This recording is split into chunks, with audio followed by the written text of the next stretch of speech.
The vote came fast, 47 hands, 47 species, and not one of them looked at me when they raised their arms.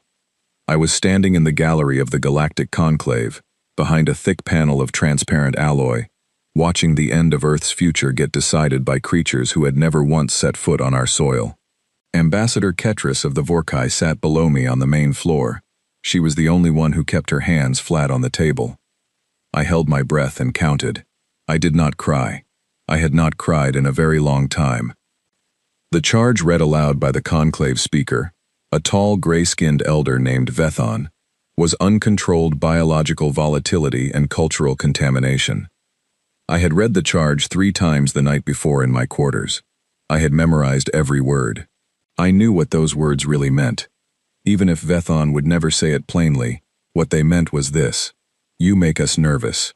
What they meant was, we do not understand you, and we have decided that what we do not understand should be locked away. The vote was final. The barrier would go up around the entire solar system within 90 days. No faster than light transit permitted in or out. No communication signals allowed to pass through. Every human vessel currently docked at alien stations would be given 14 days to return home. Any human crew members aboard alien ships would be repatriated, they called it, as if we were parcels being mailed back to a sender. Vethon folded his hands and said, in that low humming tone his species used for declarations, that the conclave wished Earth no suffering, that this was a protective measure. Protective for whom, he did not say. I turned and walked out of the gallery before the applause could start. The corridor outside was long and curved, carved from the living stone of the conclave station, lit by strips of blue-green bioluminescence that pulsed very slowly, like something breathing. I had walked this corridor many times over 5 years of diplomatic postings. I knew every bend. I knew which panels hummed and which were silent. I had once thought of this place as impressive. Now it felt like the inside of a throat that had just swallowed me. My aide, a young man named Cal, was waiting at the corridor junction. He was 26 years old and had only been off Earth for 8 months. His face was pale and his jaw was tight, but he was holding it together. I respected that. It passed, he said. It was not a question. 47-0, I said. 1 abstention. He let out a slow breath. Ketris. Ketris, I confirmed. We walked together without speaking for a while. The station's gravity was slightly lower than Earth standard, and every step had that faint floaty quality that I had never fully gotten used to. Around us, beings from a dozen different species moved through the corridor on their own business. Some glanced at us. Most did not. We were already becoming invisible. The decision had been made. We were no longer relevant. Cal asked quietly if we should contact the council back home. I said yes, we should. I told him to draft the message and keep it factual. No emotion in the language, just the terms, just the timeline. The council would know what it meant without us spelling it out. He nodded and peeled off toward the communications suite. I kept walking. Near the end of the corridor, where it opened into the main transit hub, a hand touched my arm. Light, brief, deliberate. I stopped. It was Ketris. She was smaller than most of her species, which already ran lean and angular. Her skin was a deep copper brown that shifted slightly in the bioluminescent light. Her eyes were pale gold and set wide apart. She had always had the look of someone listening for something that hadn't been said yet. Commander Solis, she said. Her voice was low. She was not using a translator. Her human language training was good. Ambassador, I said. She glanced once up the corridor, then back at me. You have perhaps 40 years before the barrier is made permanent. The initial construction is a temporary scaffold. There will be a review period. I know the terms, I said. Do you know what 40 years means, in practical terms, for a species with your characteristics? I looked at her. Are you asking me something specific? Her gold eyes held mine for a moment. I am observing, she said carefully, that your species has a documented history of preparing for situations before those situations have been formally declared. I find that trait worth noting. I said nothing. She stepped back. The conclave believes this ends here, she said. I am not certain they are right. I wanted you to know that I am not certain. She paused. What will you do? I smiled. It was a small smile, Not a happy one, but a real one. We'll manage, I said. She held my gaze for one more second. Then she turned and walked back the way she had come. I stood there alone in the corridor for exactly 4 seconds. Then I reached into the inner pocket of my jacket and closed my fingers around a small crystalline chip, no bigger than a fingernail, that had been sitting against my chest for the past 6 hours. It was warm from my body heat. Its edges were smooth. I held it for a moment, then I put it back in my pocket and walked to the transport bay. The chip held coordinates, 1,400 of them, spread across 38 worlds, hidden in places the Conclave had never thought to inspect, because who would think to inspect the plumbing? Who would think to check the maintenance tunnels, the cargo transfer relays, the atmospheric processing units that kept alien cities running? Who would think to look at the quiet human technicians who had been keeping those systems alive for the past 12 years, showing up on time, doing good work, asking nothing, noticing everything? The Conclave had voted to lock humanity away. They had done it too late. I boarded the last official human transport out of the station. The bay doors sealed behind me. I sat in my seat and watched the Conclave station shrink through the porthole until it was a point of light, and then nothing. Around me, the rest of the diplomatic delegation sat quietly, some pale, some angry, some too tired to be either. Outside, the stars were exactly where they had always been. I pressed my hand flat against the porthole glass and felt the cold of space through it, or imagined I did. We were going home. All of us on this ship were going home. That was true. What was also true was that not all of humanity was on this ship. Not all of humanity had ever been on this ship. We had made sure of that, 12 years ago, when a woman named Director Lena Cole had sat down with a small group of planners in a basement room in Oslo and written the first 3 words of a document that would never be officially acknowledged.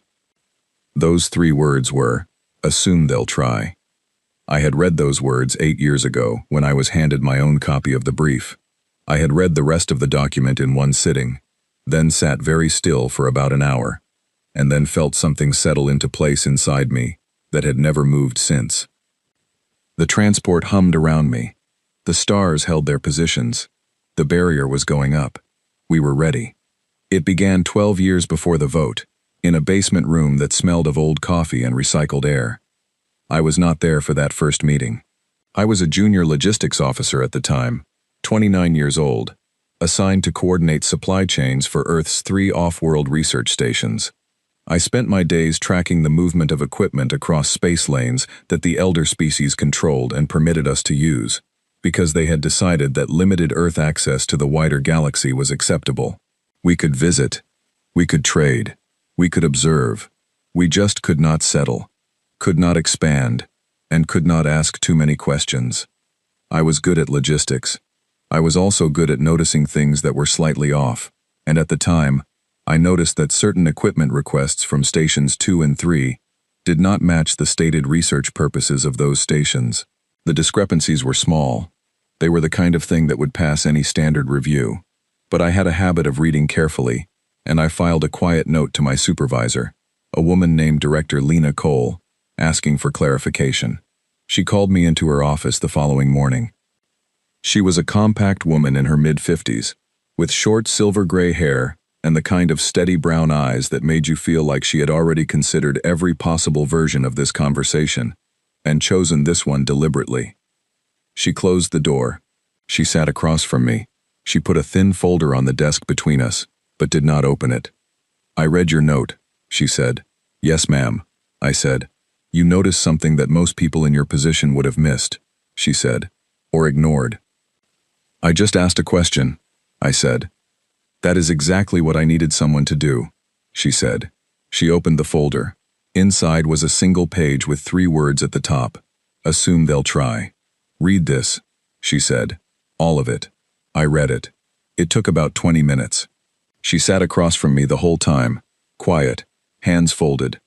And the document laid out a risk assessment, not of alien aggression, not of open conflict, but of something subtler and harder to argue against. The gradual political marginalization of Earth, leading eventually to formal exclusion. The analysis said that the elder species of the Conclave had a long history of containing species they found threatening. Not through war, but through procedure. Through votes. Through rules that were technically fair and practically devastating. The document had been written by a small team of historians, xenopolitical analysts, and one retired intelligence officer named Graham, who I would not meet for another 3 years. The document said that if such an exclusion vote ever came, Earth would not be able to stop it. We were outnumbered, outmaneuvered, and had no veto on the conclave floor. The only option was not to fight the vote, but to make the vote irrelevant before it happened. It then described, in careful and specific terms, exactly how to do that. I looked up from the last page. Cole was watching me. "How long has this been running?" I asked. 4 years, she said. I looked back at the page. "How many people know?" "Enough to make it work," she said. "Not enough to make it leak." She paused. "I'd like you to join the logistics division of the project. What you're doing now is useful, but we can use you better. The work is not glamorous. You will move things from place to place, and keep records that cannot be traced. You will never be publicly recognized for any of it. If anyone asks, you are a logistics officer with a minor bureaucratic posting." "What are we building?" I asked. She said one word: roots. The project was called Mycelium internally, though even that name was used only in the most secure communications. The concept was borrowed from nature. Mycelia were the underground networks of fungi, invisible to anyone who only looked at the surface. They spread quietly, connected everything they touched, and were almost impossible to destroy once they were established, because they existed in too many places at once. We were going to do the same thing. Not with weapons, not with ships or armies. We were going to embed humanity into the galaxy's infrastructure, so deeply and so quietly that removing us would be like trying to remove the bones from a living body. My first assignment was a way station in the outer transit corridor of the Casali system. The Casali were a mid-tier species, not among the Elder Council but allied to it. Their way station was a major refueling and maintenance hub for cargo vessels crossing that sector. It handled roughly 400 ships per cycle and employed around 900 workers of various species. Human workers had been present there for about 3 years, mostly as general technicians in low-prestige roles. The Casali considered this unremarkable. Humans were cheap labor and good with mechanical systems. They had no political leverage and no ambitions that the Casali could identify. They were useful the way a good wrench is useful. My job was to increase that presence without anyone noticing the increase. I did it through paperwork. I did it through contract negotiations that looked like routine budget adjustments. I found 3 Casali station administrators who were behind on efficiency targets and offered them human work crews who could close the gap. I documented the workers as temporary contractors on renewable short-term agreements.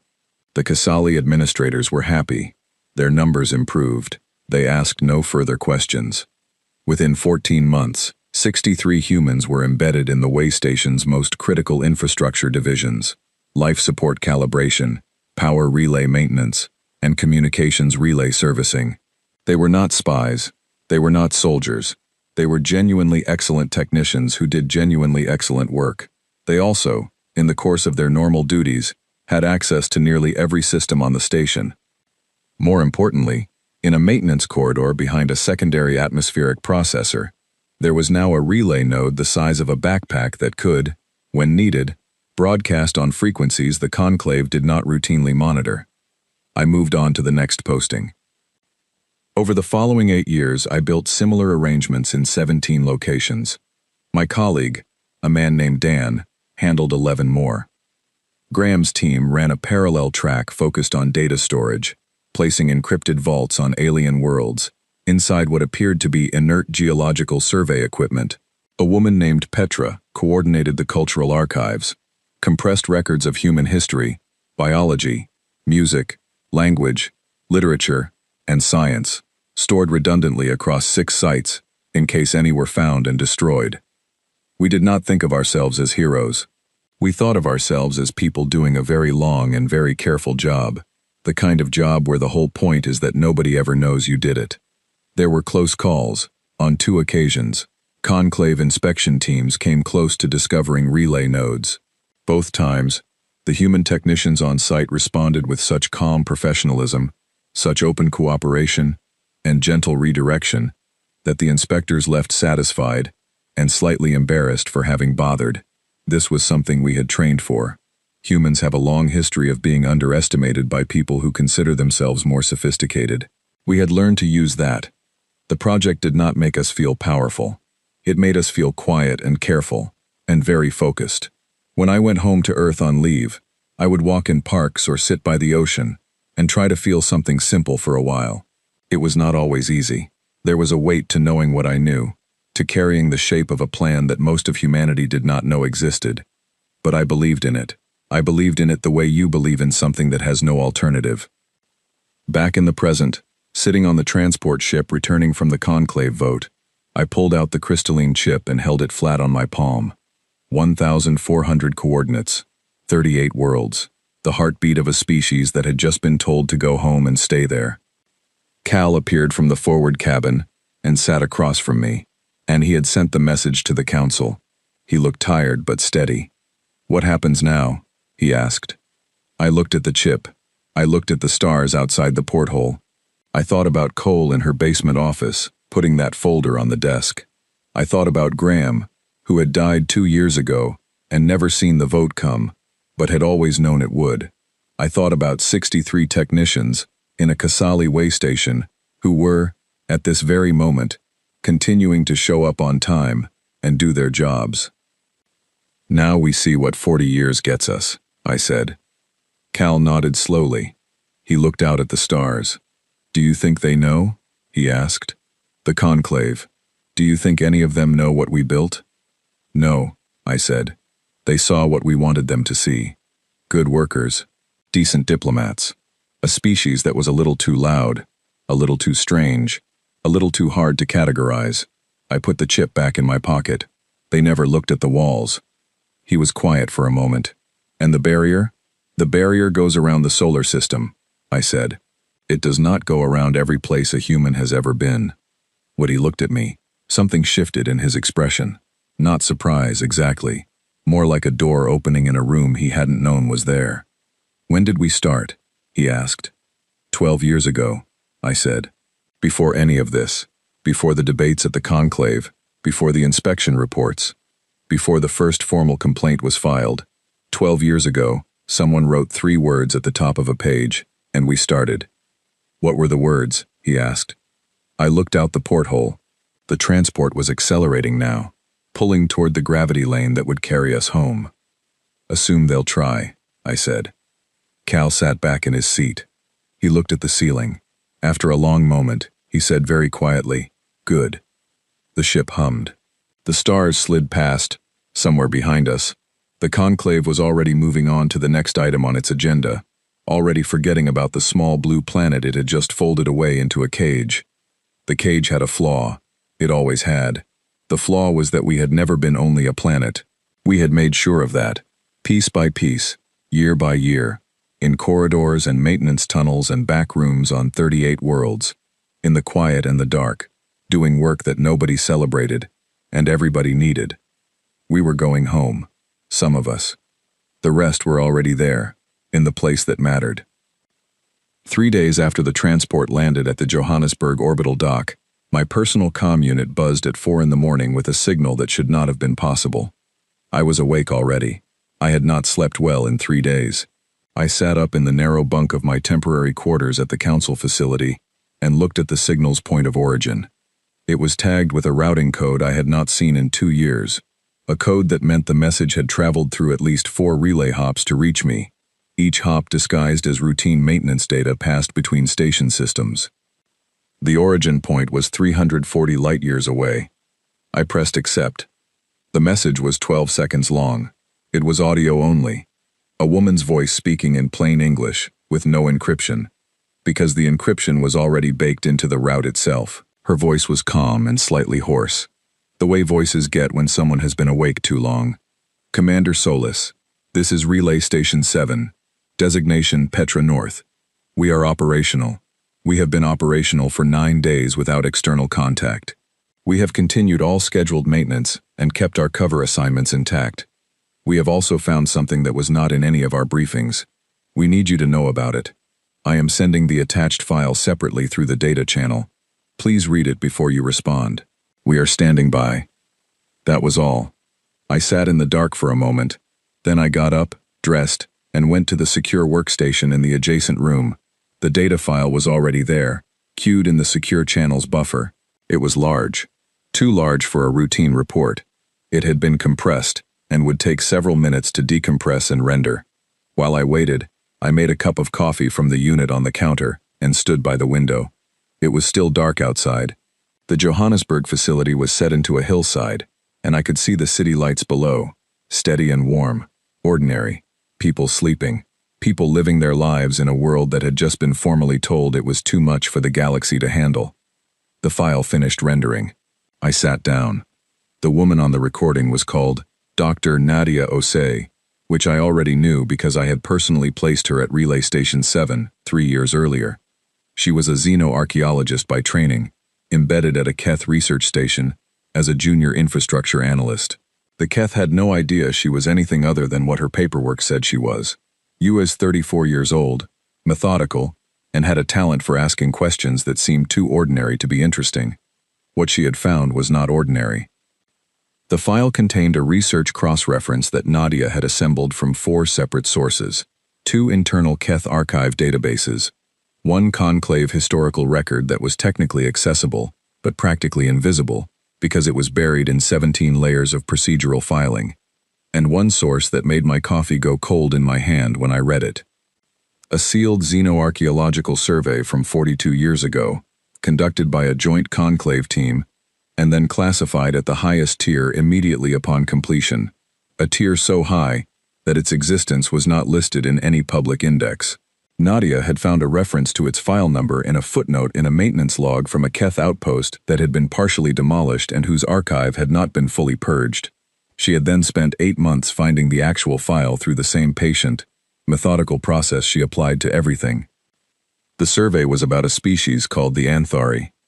I had heard that name once, briefly, years ago, in a casual context.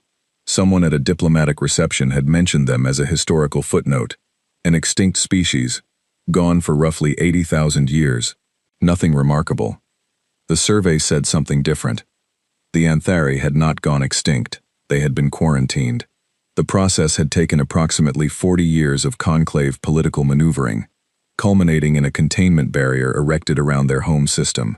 The containment had held for 600 years, during which the Anthari population declined entirely, not because of any direct action, but because they had been cut off from resources and trade, from technology exchange, from the basic network of galactic civilization, that no species could survive alone in isolation.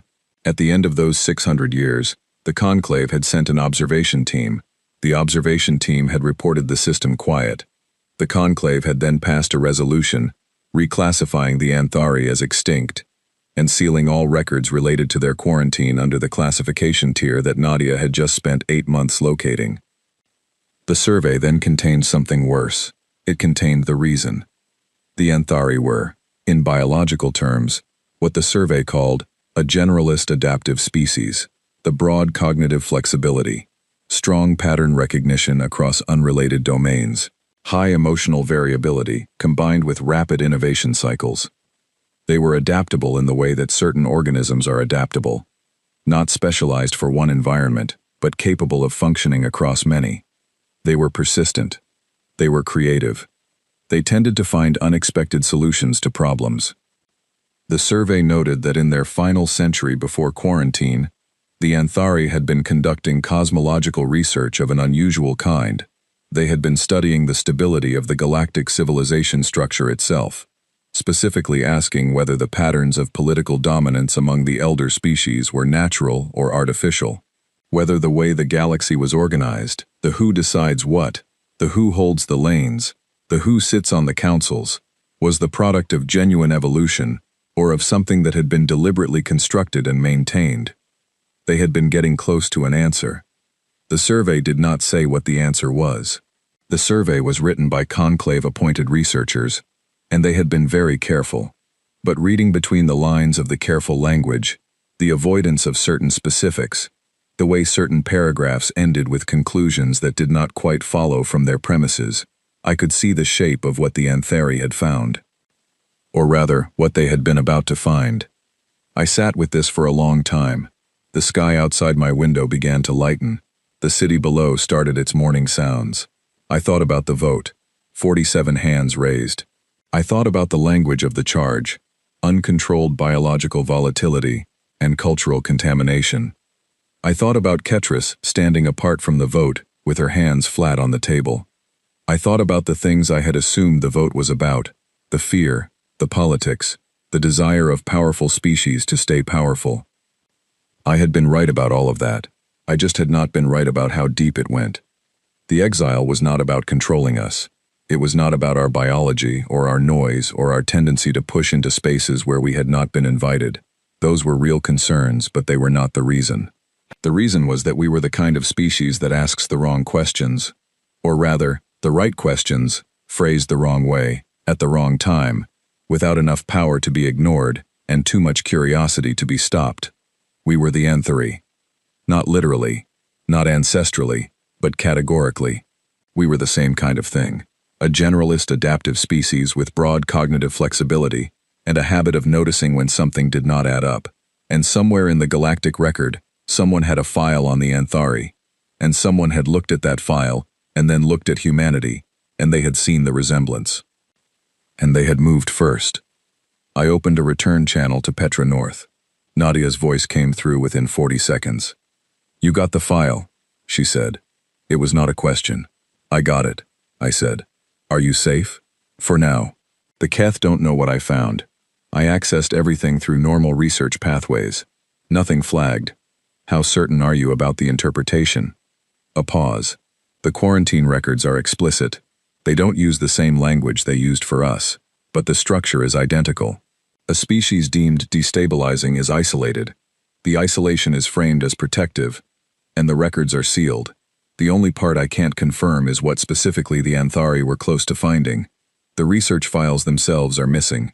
They weren't sealed. They were deleted." "Deleted by whom?" "By whoever made the decision," she said. 80,000 years ago.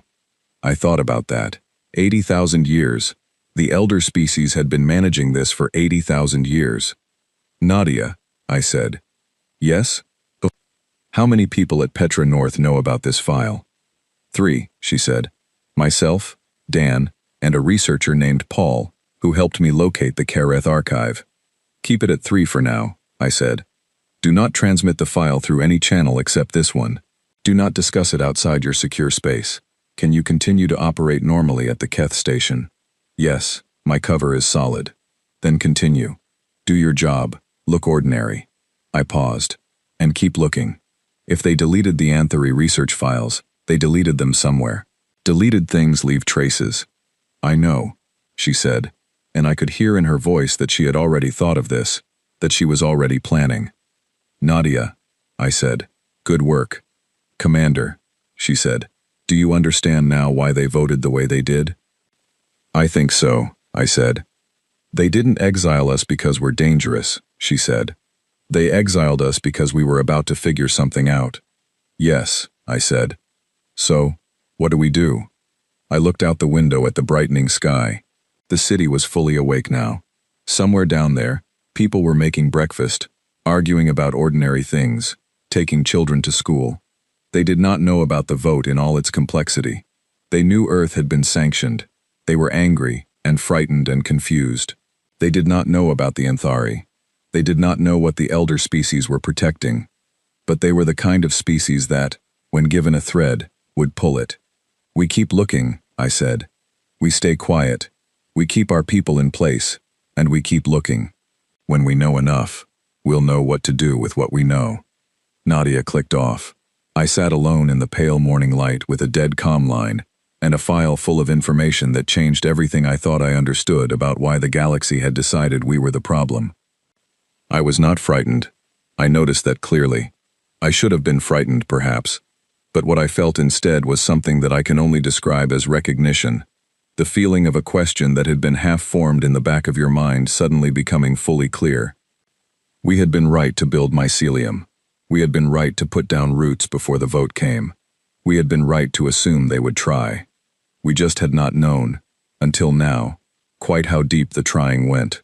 or how far back it stretched. Outside, the city hummed. Inside, I was very still, turning the shape of the thing over in my mind. The Anthari had been close to an answer. They had been cut off before they reached it. 80,000 years had passed. The answer was still out there, in the deleted files and the sealed records, and the footnotes of maintenance logs in partially demolished outposts. We were going to find it. All we needed was time, and people in the right places, and the willingness to keep doing the quiet work. We had all three. The activation phrase was 11 words. I had memorized them 4 years ago in a conference room in Cape Town, sitting across from Cole, who was by then moving with a slight stiffness in her left hip that she never mentioned. She had slid a card across the table, with the phrase written on it in her precise handwriting. I had read it, memorized it in 30 seconds, and handed it back. She had put it in a small metal dish and burned it with a lighter she kept in her jacket pocket. "If you ever say those words into an open, secure channel," she had said, "you will have 60 seconds before the first nodes go live. After that, you cannot stop it." I had not said those words in 4 years. I had carried them the way you carry something you hope you will not need, and know you probably will. The morning I said them was a Tuesday. Nadia's team had been working for 14 months since that first call. They had found what she called the trace, a chain of archival ghost data left behind in the Keth system's oldest backup infrastructure. Data that had been deleted, but not overwritten, because the storage medium it lived on was 1 generation too old to be managed by the systems that had been told to scrub it. Paul had written a recovery algorithm. It had taken 6 months to run. When it finished, Nadia had spent another 2 months confirming what it had found. The Anthari had not been close to an answer. They had reached one. The answer was this: the galactic civilization's current structure, its lanes, its councils, its political hierarchy, its resource allocation, its rules about which species could expand and which could not, was not the product of natural development. It had been deliberately constructed, approximately 200,000 years ago, by a coalition of elder species who had recognized that if the galaxy were left to develop without management, the eventual dominance of adaptive generalist species was almost certain. Generalists, by their nature, outcompete specialists in changing environments, and space, with its infinite variability, was the most changing environment there was.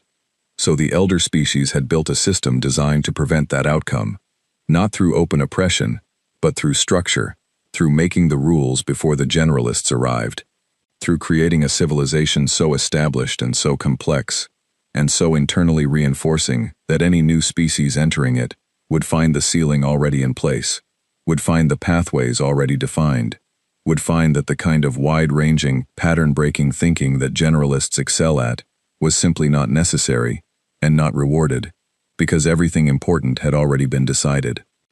They had built a maze and then invited everyone else to navigate it, without mentioning that they had built it, or that it had walls, or that certain exits had been quietly sealed before anyone arrived. The Anthari had mapped the maze. They had seen the walls. They had been about to publish their findings when the quarantine came. The Conclave enforcer fleet that had been moving toward the Anthari ruin sites for the past 6 weeks was accelerating. Nadia had sent me the tracking data from monitoring equipment that our people at the Kasali way station had been quietly running for 3 years. The fleet was also moving toward 3 of our own relay installations, which meant someone in the Conclave had a piece of our network, not the whole picture. 3 nodes was not enough to understand what Mycelium was, but it was enough to know something was there. I had 48 hours at most before those installations were inspected, and the people inside them were compromised. Dan called me at 6 in the morning. He was in a station in the drain system, and his voice was flat and careful.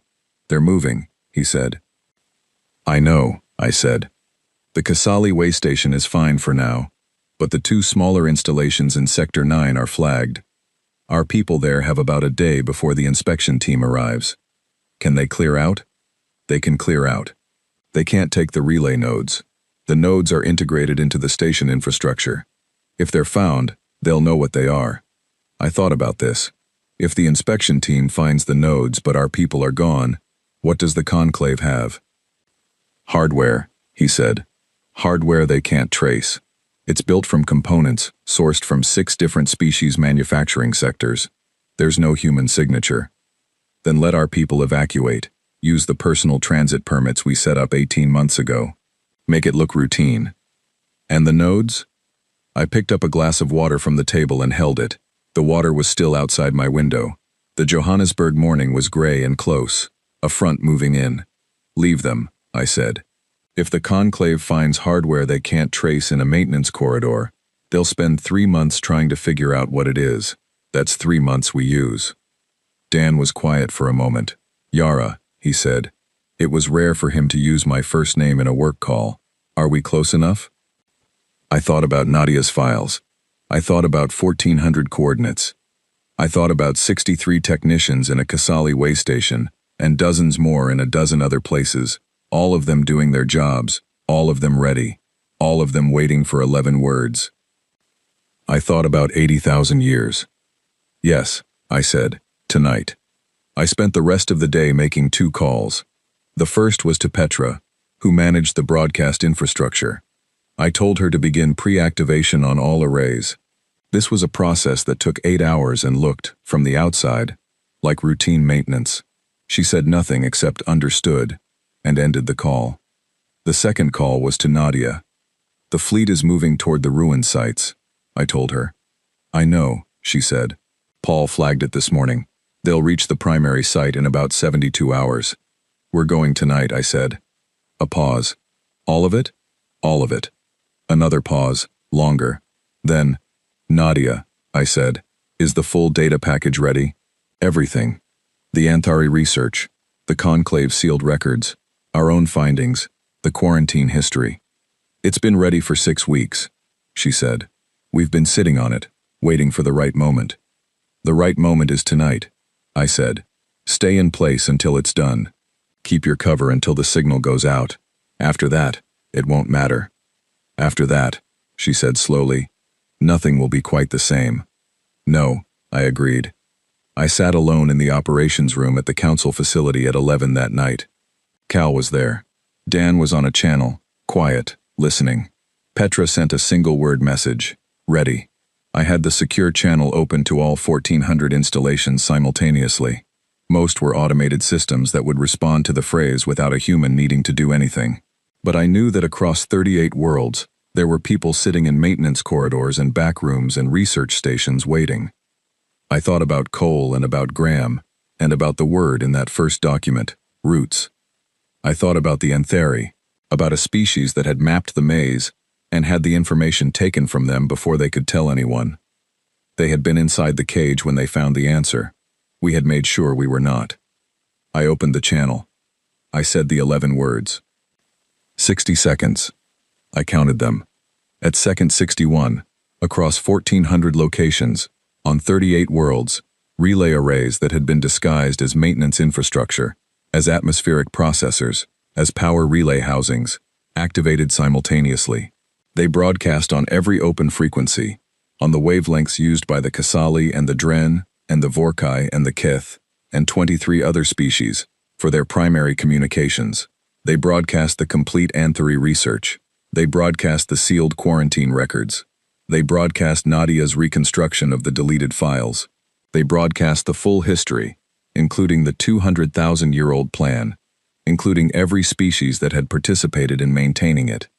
They broadcast it all, once, without repetition, in 14 different translation formats.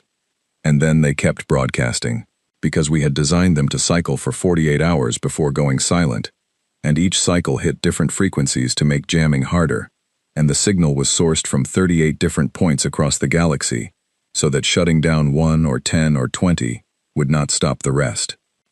The response was not immediate.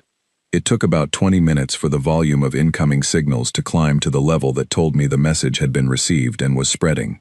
Then it was fast. Dan's voice came on the channel, tightly controlled. The Kasali are requesting emergency session with the Conclave. The Dren have sent a public statement asking for clarification of the quarantine records. The Vorkai have gone quiet, which probably means Ketris is having a very interesting morning. What about the Enforcer fleet? I asked.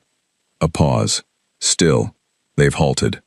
I nodded. I had expected this. Attacking the installation sites now would be a confirmation. It would tell every species receiving the broadcast that the broadcast was true. The Conclave could not move against us without proving the very thing we had just told the galaxy. Cal, sitting across the table from me, let out a long, slow breath. He looked like a man who had just watched something enormous and was still trying to find the edges of it. "They'll try to say it's fabricated," he said. "They will," I agreed. "Will anyone believe that?" I thought about this carefully. The younger species won't. Not the Dren. Not the Kasali. They've been inside the system long enough to feel the shape of it, even if they couldn't name it before. They'll recognize what they're reading. I paused. The elder species will say it's fabricated, and the rest of the galaxy will have to decide who they trust. "And us?" Cal said. "Do they trust us?" I looked at the display. The signal was spreading across the galaxy. In the middle of ordinary nights and ordinary days, beings of 27 species were reading the history of a decision made 200,000 years ago that had shaped everything they had ever known. "They don't have to trust us," I said. "They just have to ask the question. Once you've asked the question, the cage stops working. The cage only works if nobody knows it's there."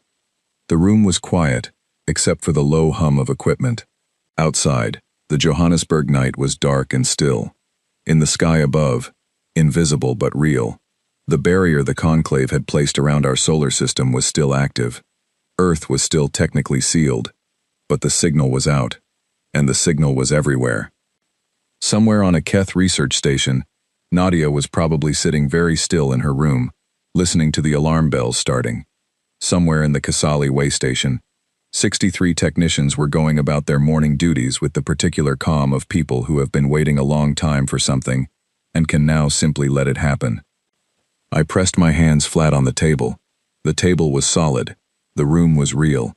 The 11 words had been said, and the thing that had been built over 12 years was doing exactly what it was built to do. It was not a war. We had not fired a weapon. We had not destroyed anything. We had simply turned on the lights in a room that had been kept dark for a very long time, and we had made sure there were enough windows that the light could not be blocked. Cal looked at me. "What happens to the Anthari?" he said. I thought about that. "We don't know yet," I said. "We don't know everything they found. Nadia's reconstruction is as complete as she could make it from deleted files. There are still gaps." I paused. "But that's the point, isn't it? That's the whole point. The question doesn't go away because they sealed the files. The Anthari found something real. And now 30 species have the starting point. Now it gets asked properly. By everyone, all at once." Cal nodded slowly. "They can't seal that." "No," I said. "They can't." The first message from the Conclave came in 40 minutes later. It was addressed to Earth's Emergency Council, marked with the highest diplomatic seal in the Conclave's protocol system, a seal that I had never seen used in the entirety of my diplomatic career, a seal that was technically reserved for situations of civilization-level significance. It was 4 words. "We would like to negotiate." I read the 4 words 3 times. Then I set the comm unit down on the table very carefully. I looked at the ceiling for a moment. Then I looked at Cal and Dan on the screen, and thought about Cole and Graham and Petra and Nadia, and 63 technicians in a way station, and Paul, who had written a recovery algorithm that took 6 months to run, and all the others, all the people who had shown up quietly for 12 years and done the work. "Tell them," I said, "that we're available at their earliest convenience." The Conclave chamber looked different the second time. I am not sure what had changed physically. The same curved walls, the same bioluminescent strips, the same rows of seats arranged in their tiered semicircle, built to accommodate the varied physical requirements of 24 species. But something in the atmosphere of the room was different. It was the difference between a room where one party holds all the weight and a room where the weight is shared, and neither party is entirely comfortable with that. 22 species were present who had not attended the first session. I noticed this before I sat down. I noticed it the way you notice a shift in a room's pressure. They had not been invited to the first session. They had asked to attend this one. I represented Earth. Cal sat to my right. Dan was present by holographic relay from the drain system, where he had stayed on after the broadcasts went silent 2 days ago. Petra was in Oslo, listening through a secure channel. Nadia was still at the Keth station, technically, though her cover was by now a polite fiction that everyone, including the Keth, had decided not to challenge openly. She was listening too. Ambassador Ketris sat across from me on the main floor. She was not part of the Conclave leadership. She had asked to sit at the floor level rather than in the tiered seating, which was a small and deliberate choice that I noticed and appreciated. The elder species representatives sat in the high tier. There were 5 of them. Their demeanor was not what I would call humble, but it was careful, the kind of careful that comes from knowing that the ground beneath you has changed, and you have not yet found new footing. The Conclave speaker for this session was not Vethon. Vethon had submitted a request for medical leave 2 days after the broadcasts began. The new speaker was a younger elder species representative named Orath, who had the look of someone who had been handed a difficult assignment and was going to do it correctly regardless of personal cost. I respected that. Orath called the session open. There were no formal charges on the agenda. There were no votes scheduled. The agenda, such as it was, contained one item: a framework discussion for revised terms of relationship between Earth and the Galactic Conclave. I let Orath finish the opening statement. Then I spoke. I did not shout. I did not perform. I had written nothing down, because I did not need to. I had been thinking about what to say since the night I sat in the Johannesburg operations room and counted 60 seconds. I said, "We are not here to take anything from you. We are not here to claim dominance or to demand punishment for what was done. The Anthari cannot be brought back. The 80,000 years cannot be recovered. We understand that. We are not asking for restitution for history. What we are asking for is very specific. 3 things. First, a joint archive, open and indexed, of all sealed records related to species containment, quarantine, and classification decisions made by the Conclave over the past 200,000 years. Every file, every suppressed survey, every sealed vote. Managed jointly by a panel that includes members from species who were not part of the original structures. Second, a standing review body for any future containment proposals, with mandatory representation from species who have previously been subject to containment orders.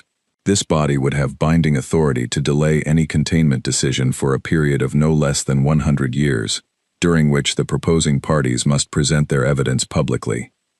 Third, a permanent seat on the Conclave's Records Oversight Panel for Earth, with full access to historical and ongoing proceedings.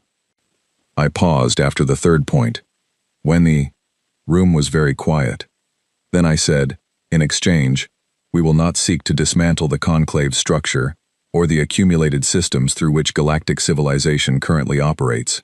We understand that 200,000 years of infrastructure cannot be undone in a session, and we are not suggesting it should be. What we are suggesting is that the infrastructure become transparent, and that the decisions embedded in it become available for examination by everyone who lives inside it. We are not asking you to tear down the maze. We are asking you to publish the map. Orath asked for a recess. The recess lasted 3 hours. When the session reconvened, the elder species representatives asked 12 questions. They were careful questions, probing for specific vulnerabilities, looking for clauses that could be narrowed or delayed or reframed.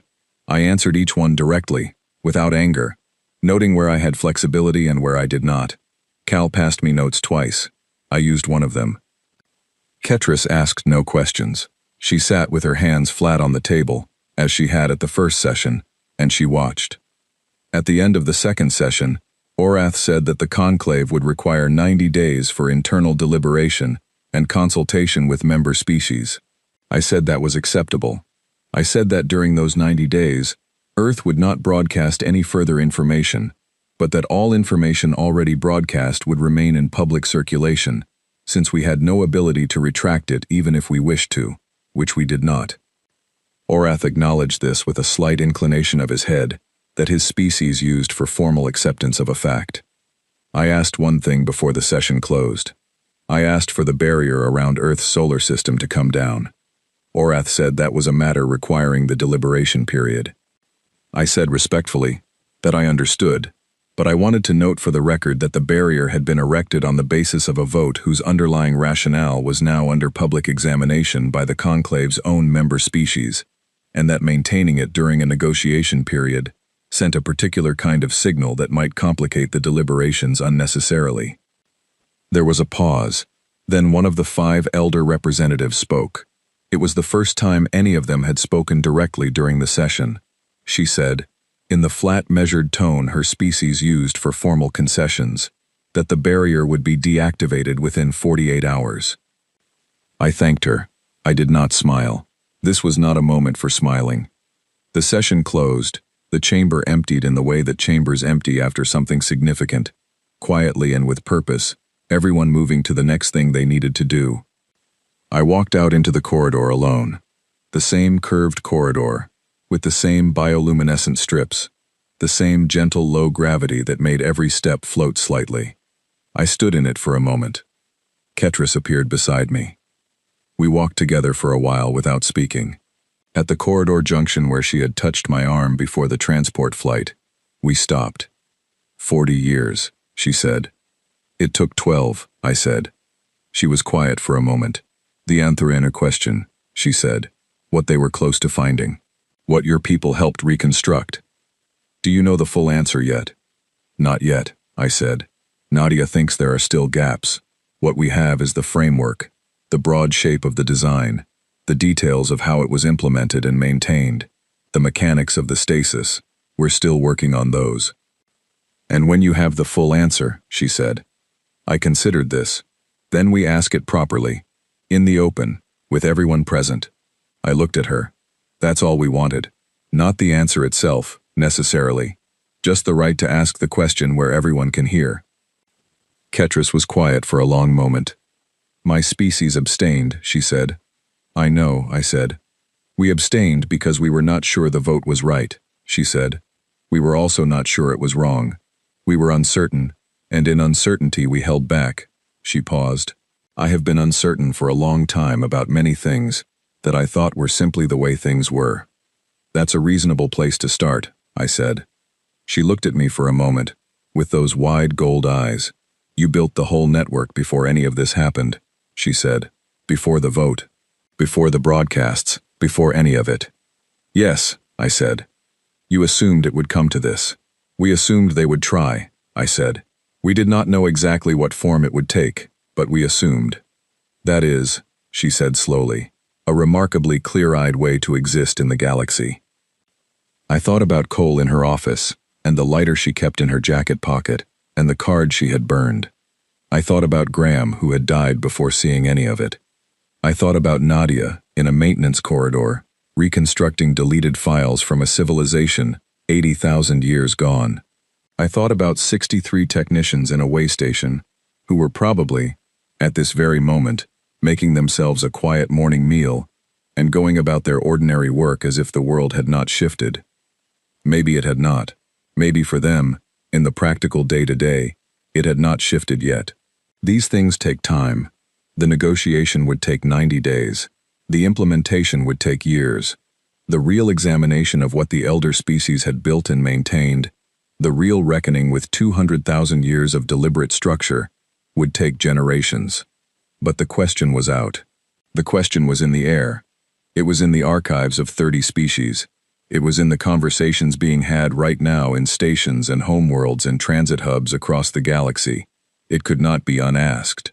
Ambassador, I said, would your species be interested in a seat on the Joint Archive Review panel? She looked at me. Something in her expression shifted.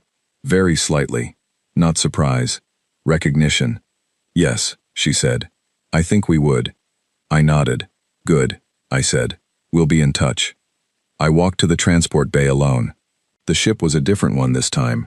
Not a diplomatic transport, but a regular carrier, because we did not need the formal transport anymore. Earth was no longer in the process of being formally dismissed. Earth had an appointment in 90 days. I sat in my seat. The bay doors closed. The ship moved away from the Conclave station and into the lanes. I did not pull out the crystalline chip this time. I did not need to. The coordinates were no longer a secret to keep close. The installations they marked were known now, at least in their existence if not their exact locations. The game of hiding was not entirely over, but it had changed shape. We were no longer playing entirely in the dark. The ship hummed. Outside, the stars were the same stars. I thought about the Anthari, about a species that had found the map of the maze and been erased before they could share it. 80,000 years of silence.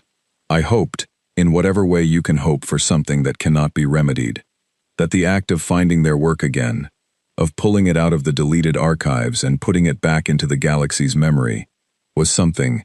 I did not know if it was enough. I knew it was something. I pulled out a small notebook. I carried it out of habit. I almost never wrote in it.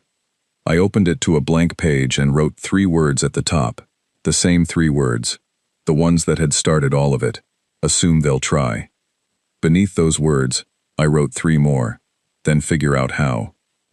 Then I closed the notebook and put it back in my pocket and looked out the porthole at the stars. They were exactly where they had always been. We were going home, this time, all of us.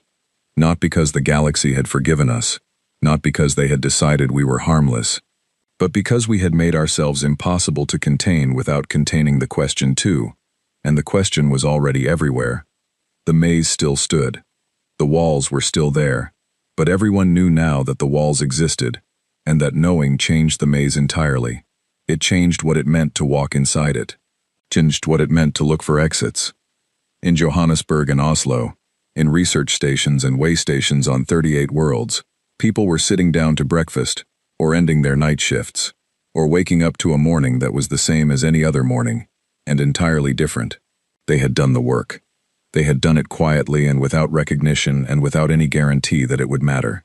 They had done it because someone wrote 3 words on a page and believed that preparing for the worst was not pessimism, but simply the most honest form of hope. The barrier would be down in 48 hours. The negotiation would take 90 days. The reckoning would take generations. We had started 12 years ago. We had time. We had people. We had the question, out in the open where it belonged, moving through the galaxy like something alive, finding its way into every conversation and every archive and every mind that was willing to ask what they had actually been living inside, all this time, without knowing. They had exiled a planet. They had done it too late. By the time they voted, we were already in the walls, already in the maintenance corridors, already in the slow, persistent roots of a civilization that had tried to decide we were finished. You cannot exile a species that has already made itself at home everywhere. You can only negotiate. And we were very good at that too.